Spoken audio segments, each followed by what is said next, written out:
Bonjour, salut à toi. J'espère que tu te portes bien. Entreprendre au 21e siècle, sensibilisation et formation.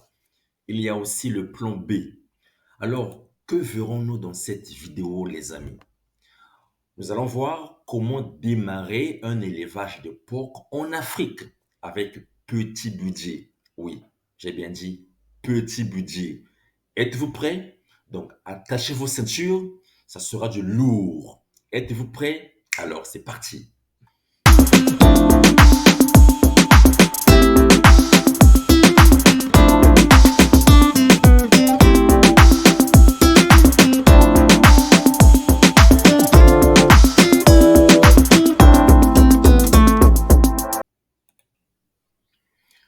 Alors, le premier point, c'est commencer petit. Commencer petit. Il y a un adage qui dit petit à petit, l'oiseau fait son nid, les amis. Regardez sur cette image-là, cet oiseau qui est en train de construire son nid. Est-ce que tu peux imaginer le nombre de tours que l'oiseau a fait? De l'arbre pour prendre la feuille jusqu'à ramener quelque part là où il est en train de construire son nid. Il a fait 5 tours, il a fait 10 tours, il a fait 50 tours, on ne sait pas. Mais quoi qu'il en soit, lorsque on voit la tâche qui consiste à construire un nid, ce n'est pas un travail qui se fait en un jour. Ça peut prendre 2 semaines, ça peut prendre un mois, ça peut prendre 2 mois. Quoi qu'il en soit, ça prend du temps. Donc, vous également, à l'image de l'oiseau qui, avec le temps, qui petit à petit, il construit son nid, vous également, pour votre business, pour votre activité, commencez petit. Ne cherchez pas à commencer gros, mais commencez petit. Par exemple, vous pouvez commencer avec un couple de porcs. Ça peut être un trou, une truie et avec un veura.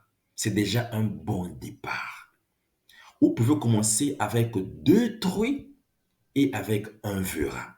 C'est déjà beaucoup. Ou si vous avez encore des possibilités, vous pouvez commencer avec 3 truies et avec un veura. C'est encore beaucoup.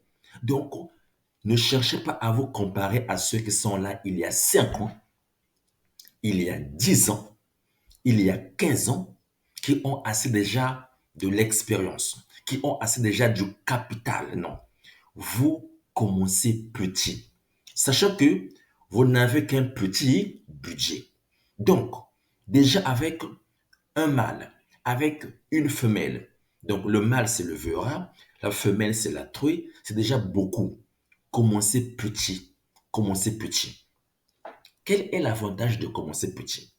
Lorsque vous commencez petit, vous avez donc la possibilité d'acquérir l'expérience, de faire un test et de valider votre activité, votre business au fur et à mesure de son évolution.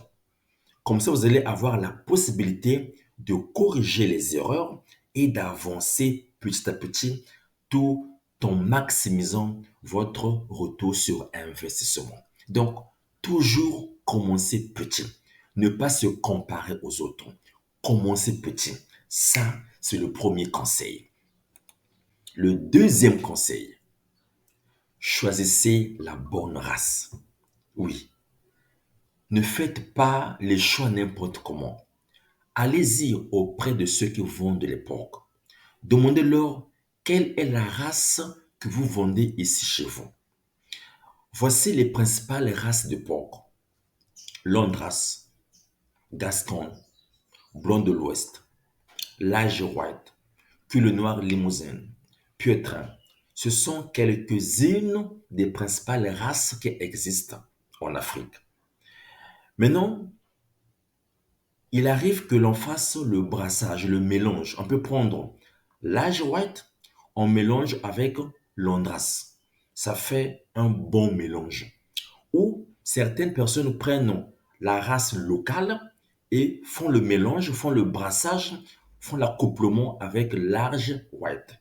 Moi, ce que j'avais fait par exemple quand j'ai commencé à mes débuts. D'autres encore prennent la race locale et font le mélange avec la longue race. Donc, toujours est-il qu'il faut commencer petit. Premier point. Deuxième point, choisir la bonne race. Toujours choisir la bonne race. Ne pas choisir la race n'importe comment. Toujours choisir la bonne race. Quel est l'avantage ou quels sont les avantages de choisir la bonne race? Regardez. Vous voyez, cette dame-là, elle a une truie. Et sa truie a mis bas beaucoup de petits. Regardez encore à côté, cette truie a mis bas beaucoup de petits. Regardez encore ici, là, elle a mis bas beaucoup de petits. Ça, c'est l'avantage d'avoir la bonne race. L'avantage, c'est que la bonne race a une grande portée de petits. Parce que on a mis de l'argent en jeu. On veut qu'il y ait un retour sur investissement.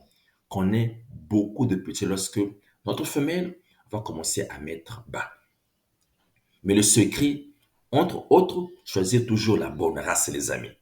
Donc, choisir la bonne race nous permet d'avoir une grande portée de petits. Regardez encore cette image-là. Regardez cette femelle, donc cette truie qui a autant de petits, plus d'une vingtaine de petits. Ça, c'est le secret d'avoir la bonne race. Quand on a la bonne race, on a une grande portée de petits, mais également un autre avantage, la bonne race est résistante aux maladies, surtout en Afrique. La bonne race s'adapte au climat, aux températures qui sont en Afrique. Donc, toujours choisir la bonne race qui s'adapte, qui est appropriée par rapport à notre situation ici en Afrique, notamment le soleil. Car le porc n'aime pas le soleil, notamment les maladies. Quand on a choisi bien sa race, on va minimiser tout ce qui est maladie, tout ce qui est petite portée sur les porcs, sur les petits.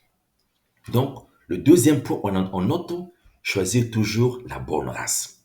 Maintenant, le troisième point, les amis. Oui, le troisième point, construire un abri adéquat. On n'a pas dit un abri adéquat doit être un abri qui est sophistiqué. On n'a pas dit que un abri adéquat doit être un abri qui est moderne. Non, un abri adéquat. Maintenant, tout dépend de votre situation. Tout dépend de vos moyens. Rappelons-nous, vous n'avez qu'un petit budget. Regardez par exemple en haut. Ces box, ces logements sont faits à l'aide des matériaux périssables, matériaux non durables. Donc, c'est le bois. En bas, lui, il a fait son logement, il a fait un mélange. Il y a le bois, mais il y a aussi les briques, donc matériaux durables. Maintenant, regardez cette image-là. Ce sont des box maintenant qui sont un peu modernisées. Maintenant, vous, avez-vous les possibilités, avez-vous les moyens de construire les box comme ça? Avez-vous les moyens de construire les box comme ceci ou comme cela? Quelle est votre situation? Vous n'avez qu'un petit budget. Donc, construisez un logement qui s'adapte à votre budget. Le plus important, c'est que les porcs ne soient pas au soleil, parce que le porc n'aime pas le soleil. Le plus important, c'est que votre logement là soit bien positionné, qu'il y ait de l'air, sinon le porc sera étouffé. Là où le porc dort, il faut qu'il y ait de l'air. L'air doit circuler et qu'il ne soit pas exposé au soleil. Le reste là, ça viendra avec le temps. Un mois, 2 mois, 6 mois, une année. Maintenant, après, vous pourrez même construire les box qui ressemblent à ça. Donc, dans un premier temps, commencez petit en construisant le troisième point, un abri adéquat. Maintenant, le quatrième point, nourrissez vos porcs correctement. Oui, les amis, nourrissons nos porcs correctement. D'après les statistiques, en fait, l'alimentation occupe près de 90% des dépenses dans l'élevage de porc. L'alimentation occupe près de 80% de toutes les dépenses liées à l'élevage de porc. Donc l'alimentation est très importante. Donc le porc doit bien manger. Maintenant, que mange le porc? Le porc se nourrit, je vous donne ici une image de 4 fondamentaux que le porc prend. Premier point, l'eau.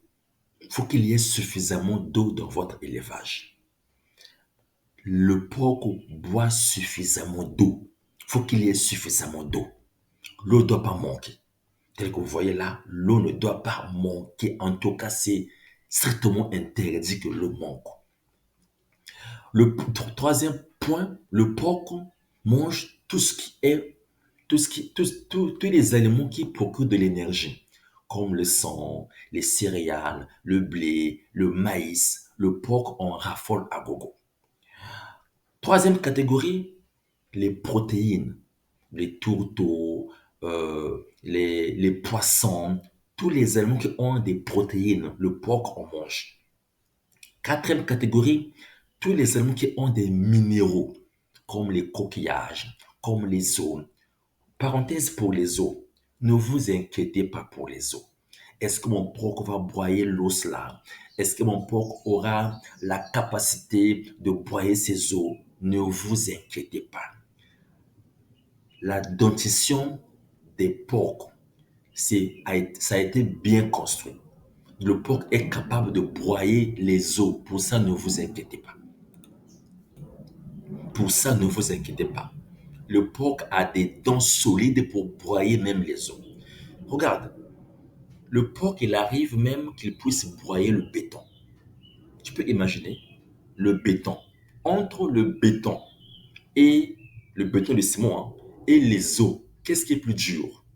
Tu as la réponse. Donc, tu n'as pas à t'inquiéter pour les os. Les os, c'est rien devant les porcs. Il va très bien les broyer. Maintenant, dans l'alimentation, regardez ce que mangent ces porcs-là. Ils mangent la pastèque. Ils mangent tout ce qui est légumes, le chou, les carottes. Voilà. Ce sont les restes de la maison. Donc, si vous pensez que non, vous avez suffisamment de restes chez vous pour compléter l'aliment des porcs, ça ne dérange pas. Mais attention, il faut vérifier dans ces restes-là, il y a quoi à l'intérieur pour ne pas avoir des surprises désagréables que le porc est étouffé, que le porc est mort pour avoir mangé quelque chose qui n'était pas convenable. Donc, pour les restes de la maison, je n'en disconviens pas, mais toujours il faut vérifier avant de donner les restes de la maison à nos porcs. Il faut voir à l'intérieur là, il y a quoi.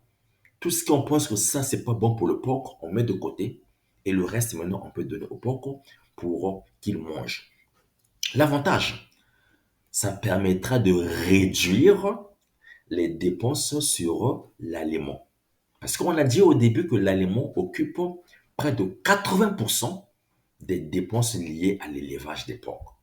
Donc, si déjà on a l'aliment et à cela on y ajoute, on complète les restes de la maison, c'est une bonne chose aussi, c'est pas mal.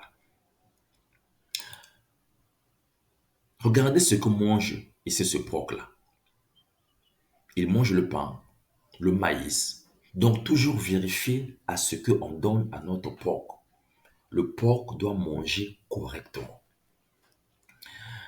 Maintenant, autre point important, maintenez vos porcs en bonne santé, les amis. On dit que le porc aime la saleté, c'est vrai. Mais si vous, en tant que propriétaire, si vous, en tant qu'éleveur, vous contribuez à cette saleté-là, en tout cas, c'est dommage. C'est dommage, donc l'élevage de porc n'est pas fait pour toi.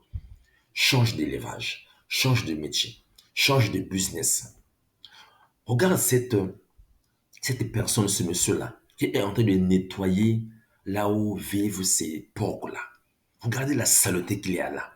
En tout cas, vous devez être propre avec le porc. Dans la santé, il y a aussi la vaccination. Notamment lorsque les petits sont là, il faut déjà les vacciner. Et renseignez-vous les différents types de vaccins à donner. Il y a des étapes, il y a des âges, il y a des mois. À tel âge, tel vaccin. À tel mois, tel vaccin. Pour ça, vraiment, renseignez-vous dans votre localité. Ben, je retiens ici pour votre information que maintenez vos porcs en bonne santé. Nettoyez bien, lavez bien les box et faites vacciner les porcs. Regardez cette image-là, là où vivent les porcs. Voyez comment c'est dégueulasse. En tout cas, maintenez une haute moralité pour ce qui est de l'hygiène et de la santé de vos porcs. Que votre logement, vos box doivent être bien tenus et propres. Regardez cette image-là. Comment ce monsieur est en train de désinfecter, de nettoyer à eau, là où vivent les porcs. Je me rappelle encore quand j'ai commencé mon élevage de porcs, j'avais quelqu'un avec qui vraiment j'étais proche, mon mentor. Quand je partais chez lui, dans son élevage de porcs, dans les box, il n'y avait aucune odeur nauséabonde. Un jour, je lui ai demandé, mais mon cher, comment tu fais pour maintenir toujours tes box propres et il n'y a aucune odeur? Même tu peux rester à l'intérieur, manger, tu ne vas pas te sentir dérangé ni gêné. Il m'a dit, en fait, j'ai seulement deux secrets. Qu'est-ce que je fais? Premier mois, point, chaque semaine, je lave à eau les box de mes porcs. Donc, je désinfecte. Je lave avec le javel, avec du savon. Je nettoie bien, je lave bien les box. Du coup, la saleté, les urines s'en vont. Deuxième point, ce que je fais, je lave, je nettoie mes porcs. Oui, mes porcs, je les lave. Comme ça, les odeurs ne vont pas se coller à mes porcs.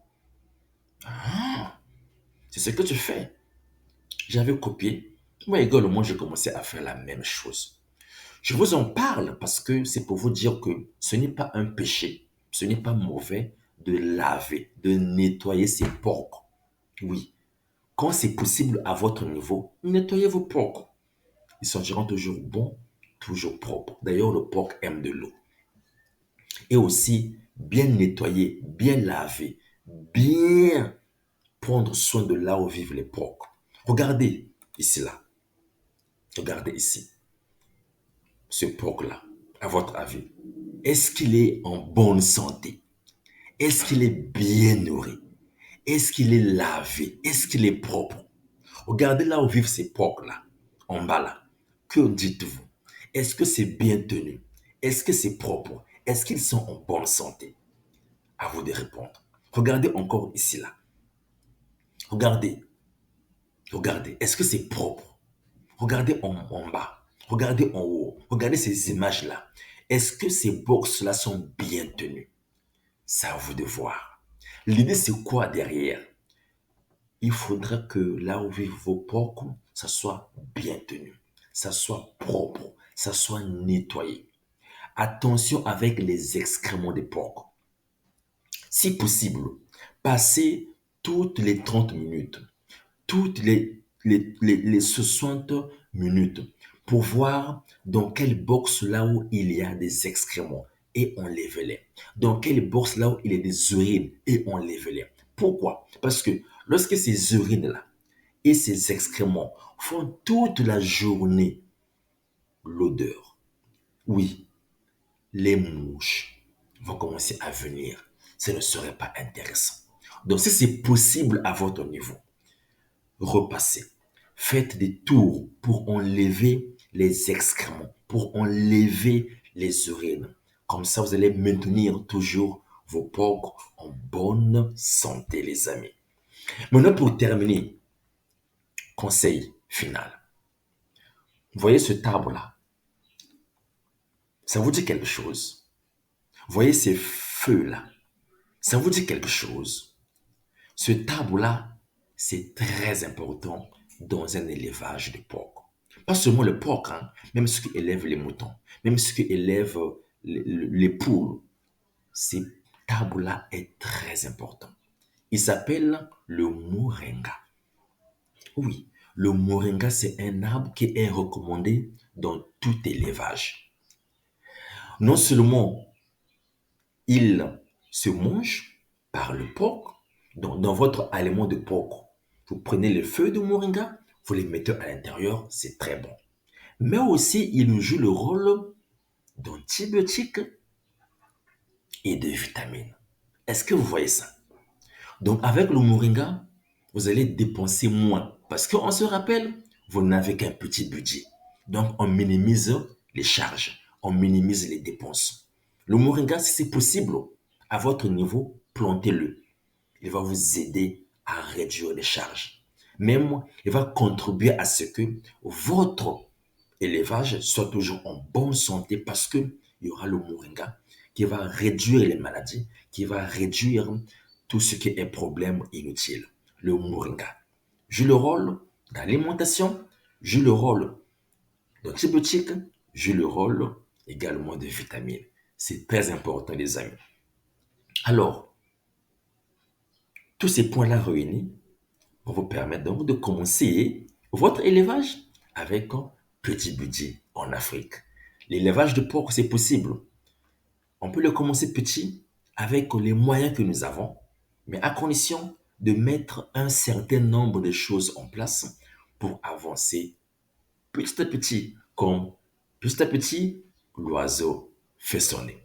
Oui, les amis, donc abonnez-vous à cette chaîne YouTube. Comme ça, constamment, vous serez au parfum de nouveautés qui vont sortir. Donc, je vous dis à la prochaine. Je vous salue. Je vous souhaite une bonne et excellente journée. À la prochaine vidéo. Ciao, ciao, ciao.